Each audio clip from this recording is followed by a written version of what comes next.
પાટણ શહેરના ward number 10 માં આવેલ બોકરવાડા ઓવરહેડ ટાંકીનો જર્જરિત સંપનો સ્લેબ આજરોજ વહેલી સવારે આશરે 36 કલાકે અચાનક જ ધરાશાયી થયો હતો।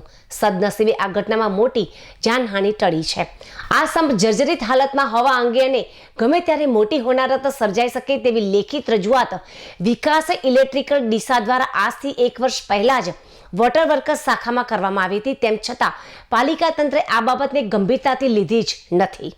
બોર ઓપરેટની સતર્કતાને કારણે રાત્રે જ ઓવરહેડ ટાંકી ભરી દેવામાં આવી હોવાથી સવારના સમયે વિસ્તારના લોકોને પીવાનું પાણી મળી રહ્યું હતું। સ્લેબનો કાટમાળ પાણીની મોટર પર પડવાને કારણે સંપ ભરવો અશક્ય બન્યો હતો। જો કે બોર ઓપરેટર મુનીમભાઈને જીવના જોખમે સંપમાં ઉતરીને સ્લેબનો તમામ કાટમાળ દૂર કર્યો હતો અને સંપ ફરી ચાલુ કર્યો હતો। કોન્ટ્રાક્ટર દ્વારા સંધ્યા સમયે વહેલા મોડું પાણી આપવાના પ્રયાસો હાથ ધરવામાં આવ્યા છે। નગરપાલિકાની આ ગંભીર બેદરકારીને લઈને સ્થાનિકોમાં ભારે આક્રોશ જોવા મળી રહ્યો છે।